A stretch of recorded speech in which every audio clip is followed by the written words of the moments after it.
अस्सलाम वालेकुम, कैसे हैं आप सब लोग। आज की इस वीडियो में मैं आप लोगों को 5 डिफरेंट इंपॉर्टेंट ट्रिक्स के बारे में बताऊंगी कि अगर आप लोगों को कॉमन नाइन इफेक्ट में से कोई भी एमसीक्यूज आ जाए, आप कैसे इसे with in a second solve कर सकते हैं। तो आज की ये वीडियो आप लोगों के लिए बहुत फायदेमंद होने वाली है। आपने वीडियो को एंड तक लाजमी देखना है। चलिए स्टार्ट करते हैं।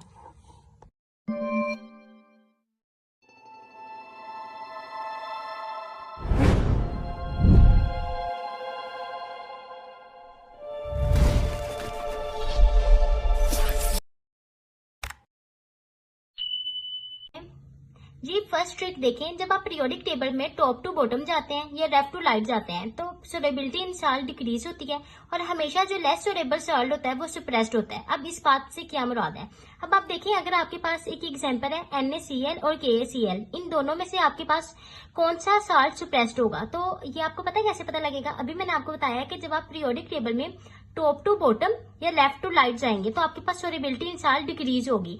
तो पीरियोडिक टेबल में आपके पास जब आप सोडियम और पोटेशियम को देखते हैं, देखिए अभी मैं आप लोगों को ये पीरियोडिक टेबल दिखाती हूँ। ये देखें, ये हमारे पास पीरियोडिक टेबल है ना। अब सोडियम और पोटेशियम हमारे पास डाउन द ग्रुप कौन सा आया है, पोटेशियम हमारे पास बाद में आया है ना सोडियम के। अभी हम लोगों ने देखा ना कि सोरेबिलिटी in salt top to bottom जो होती है वो डिक्रीज करती है। तो KCl जो होगा वो लेस सोरेबल होगा इसकी NaCl की निस्बत, ठीक है। तो अब देखिए यहाँ पर अभी हम लोगों ने देखा है ना कि एक हम लोगों ने NaCl, दूसरा हमने KCl देखा है। अब जो लोअर वन था यानी नीचे हमारे पास पोटेशियम आया था, तो जो KCl होगा ना वो लेस सोरेबल होगा और हमेशा जो लेस सोरेबल साल्ट होता है ना वो हमेशा सुप्रेस्ड होता है, ठीक है। ये आपने शॉर्टकट हमेशा याद रखना है। अब तो NaCl और KCl में KCl सुप्रेस्ड होगा। अब दूसरी एग्जांपल हमारे पास इसकी है KCl एंड CaCl2 में, इनमें कौन सा सुप्रेस्ड होगा। अब देखिए आप जब पीरियोडिक टेबल में अभी आप टॉप टू बॉटम गए थे ना, अगर अब आप लेफ्ट टू राइट जाते हैं तो पहले पोटेशियम आता है और बाद में कैल्शियम आता है, क्योंकि कैल्शियम आपके पास बाद में आया है। सोरेबिलिटी इन साल्ट जो है वो आपके पास टॉप टू बॉटम भी डिक्रीज हो रही है और लेफ्ट टू राइट भी डिक्रीज हो रही है। तो यानी जो कैल्शियम होगा ना वो इसकी निस्बत इसकी सोरेबिलिटी कम होगी। तो जब सोरेबिलिटी इसकी कम हो जाएगी ना तो सुप्रेस्ड भी यही होगा, क्योंकि अभी हम लोगों ने शॉर्टकट देखा ना कि जो लेस सोरेबल साल्ट होगा वो हमेशा सुप्रेस्ड होगा, क्योंकि कैल्शियम बाद में आया है, ठीक है। Left to right solubility in salt decreases हो रही है ना, तो जो बाद में आएगा ना वो लेस सोरेबल होगा और जो लेस सोरेबल होगा वही सुप्रेस्ड किया जाएगा। तो ये आपके पास फर्स्ट शॉर्टकट है। Got it. सेकंड ट्रिक हमारे पास ये है कि अगर हमें एग्जांपल में दो एसिड्स दे दिए जाए और हमसे पूछा जाए कि इनमें से कौन सा सुप्रेस्ड होगा, तो हमेशा जो वीकर एसिड होगा वो सुप्रेस्ड होगा, ठीक है। इसके अलावा अगर हमें एमसीक्यूज में दो बेसिस दे दी जाए और पूछा जाए कि कौन सा सुप्रेस्ड होगा, तो जो वीकर बेस होगी वो सुप्रेस्ड होगी। अगर आप लोग कंफ्यूज होते हैं कि वीकर एसिड या स्ट्रॉन्ग एसिड का आपको नहीं पता लगता या वीकर बेस या स्ट्रॉन्ग बेस का आपको नहीं पता लगता, तो इस पर भी मैंने एक वीडियो बनाई हुई है, आप वो जाकर देखते हैं। उससे आपको इजिली पता लग जाएगा कि हम कैसे आइडेंटिफाई कर सकते हैं कि ये हमारे पास वीक एसिड है या स्ट्रॉन्ग एसिड है, इसके अलावा वीक बेस है या स्ट्रॉन्ग बेस है, ठीक है। उस वीडियो का जो लिंक है वो मैं डिस्क्रिप्शन में भी डाल दूंगी, ताकि अगर किसी स्टूडेंट ने देखना हो तो इजीली वो उसे देख सके। इसके अलावा अगर एमसीक्यूज में वो आपको एसिड एंड साल्ट देके पूछे कि आपके पास क्या सुप्रेस्ड होगा, तो जो आपके पास साल्ट होगा वो सुप्रेस्ड होगा। आपको कोई भी एमसीक्यूज आ जाए जिसमें आपको एक बेस दी हुई है और एक साल्ट दिया हुआ है और उसमें से पूछा हुआ है कि कौन सा सुप्रेस्ड होगा, तो सुप्रेस्ड हमेशा साल्ट होगी। लेकिन इसमें एक एक्सेप्शन ये होती है कि अगर आपको ये आ गया NH4Cl एंड NH4OH आ गया, तो आपके पास वैसे इस रूल के मुताबिक तो आपके पास साल्ट सुप्रेस्ड होना चाहिए, तो आप कह देंगे कि NH4Cl क्योंकि हमारे पास साल्ट है ये सुप्रेस्ड हो जाएगा। लेकिन ऐसा नहीं होता, वैसे हमेशा हमारे पास साल्ट ही सुप्रेस्ड होता है। लेकिन ये जो एग्जांपल है ये हमारे पास एक एक्सेप्शन है, इसमें हमारे पास साल्ट जो होता है वो सुप्रेस्ड नहीं होता है, बल्कि जो बेस होती है ना वो सुप्रेस्ड हो जाती है, ठीक है। ये एक्सेप्शन आपने हमेशा याद रखनी है।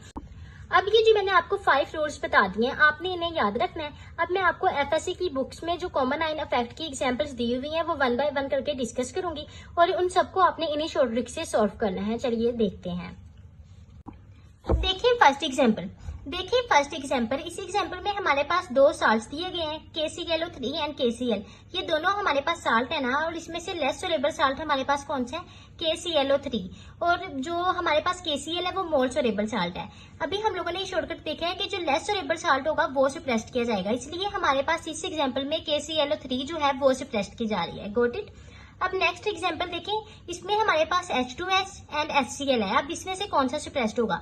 अभी हम लोगों ने सेकंड शॉर्टकट देखा था ना, ये देखें, अभी हम लोगों ने सेकंड शॉर्टकट देखा था कि between two acids weaker acid जो होगा वो सप्रेस्ड किया जाएगा, ठीक है। तो अब H2S एंड HCl में आपके पास वीकर एसिड कौन सा होता है? जो H2S होता है वो वीकर एसिड होता है ना, HCl जो होता है वो आपके पास स्ट्रॉन्गर एसिड होता है, तो वीकर एसिड जो होगा वो सप्रेस्ड किया जाएगा। अब H2S जो होगा वो आपके पास सप्रेस्ड हो जाएगा by the addition of stronger acid, ठीक है। Between two acids weaker acid is to be suppressed.